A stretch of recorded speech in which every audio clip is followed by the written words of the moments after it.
des conseils citoyens indépendants et qui sont un peu l'antithèse de leur appellation. Hein. Il faut quand même rappeler l'origine. Vous avez créé ça pour étouffer les unions de quartier au départ. C'était une stratégie à laquelle vous êtes associé, M. Clouer, à l'époque. Bon, incontestablement, vous avez participé à ça. Bon, écoutez, vous le regrettez, mais voilà, vous l'avez fait. Alors, si, ça se voit et ça se sait. Et puis ensuite, d'ailleurs, la mascarade avait éclaté dès le début, parce que c'était un militant politique qui était venu au conseil municipal, je ne cite pas son nom, mais qui était venu porter les revendications des citoyens et qui était ensuite l'apparatchik des Verts chargé des opérations électorales. Bon, écoutez, il faut quand même pas prendre les enfants du bon Dieu pour des canards sauvages. Vous avez triché sur cette affaire, vous avez mis en place quelque chose qui n'a correspondu à aucune réalité pour les Grenoblois. Au pire, il y a eu 60 Grenoblois qui ont participé à ces opérations pour un coût très élevé. Vous dites 85. Bon, alors Pascal Clouer me dit 85 Grenoblois ont participé à ces opérations. Donc, je veux bien vous croire et je vous fais confiance sur ce point, sur ce seul point.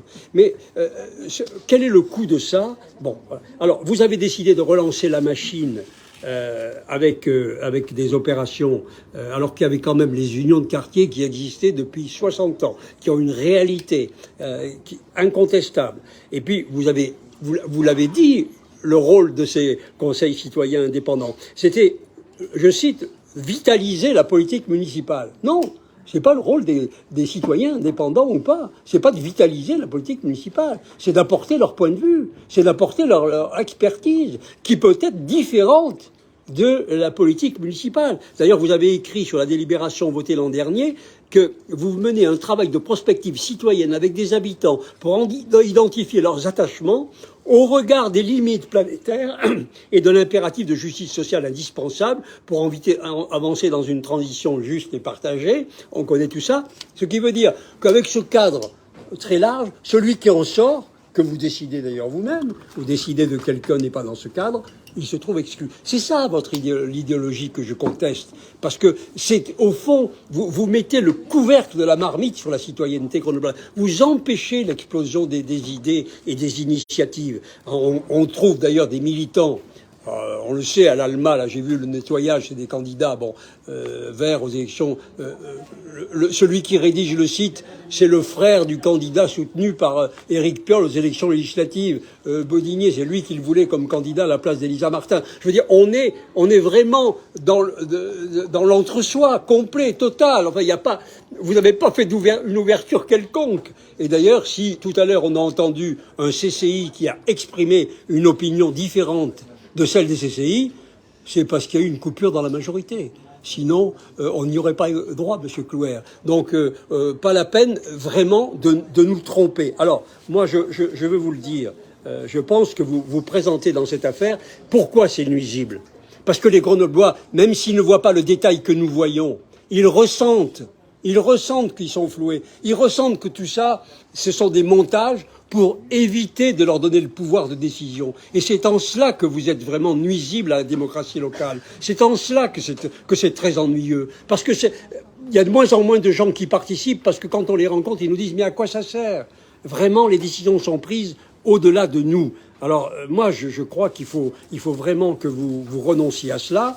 Vous avez un financement pour les CCI qui est de 60 000 €.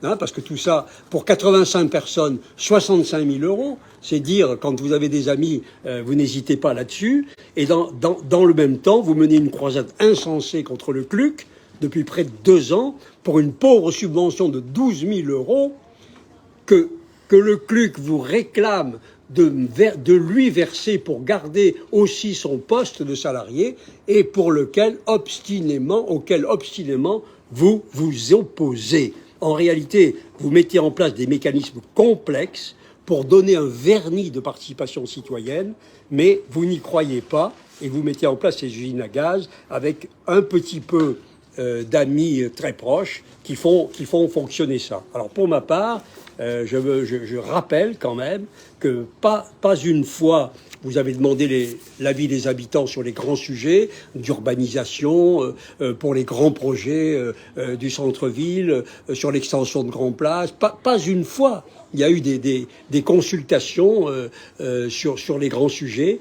Et sur ce dernier sujet, par exemple, sur les autoroutes à vélo, le média Place Grenette rapportait les propos d'un agent qui participait à une déambulation avec les élus et quelques habitants. Je cite, « Le sujet des pistes cyclables ne se prête pas à la co-construction. Ce serait se raconter des histoires. » Mais moi, ce que j'aimerais, c'est que vous disiez ça sur tous vos sujets. C'est-à-dire que vous ne racontiez pas d'histoire. La co-construction, c'est une histoire que vous racontez et qui est une histoire fausse. Notre position, et je veux la rappeler sur cette délibération en matière de consultation et de participation citoyenne, est très claire. Il faut arrêter la superposition des structures qui noient le citoyen. Il faut donner la parole sur les sujets qui les préoccupent et il faut leur rendre le pouvoir de décision. Et c'est tout le contraire de ce que vous avez fait avec vos interpellations citoyennes et vos systèmes de vote qui paralysent. Et puis, il existe des unions de quartier libres, indépendantes, reconnues par les Grenoblois. Tous les maires successifs depuis Albert Michalon, puisqu'elles ont été créées en 61, en passant par Hubert Dubedou, en passant par Michel Destaux et par moi, tous les maires se sont appuyés sur cette réalité sociale de participation. Je ne comprends pas pourquoi, depuis 10 ans, vous essayez de les saborder et de les contourner. Alors, moi, je vous le dis, on ne se fait pas beaucoup d'illusions, bien sûr, parce qu'on connaît votre autoritarisme, le conseil municipal qui se déroule le prouve. Il y a même Christophe Ferrari qui parle de trumpisation vous concernant. Eh bien, nous, en tout cas, nous ne voterons pas cette délibération parce qu'elle a pour objet de poursuivre l'encadrement de toute expression citoyenne. Et j'aimerais que vous y renonciez. Et dans le cadre de la préparation de l'alternative, nous ferons des propositions pour rendre le pouvoir aux citoyens.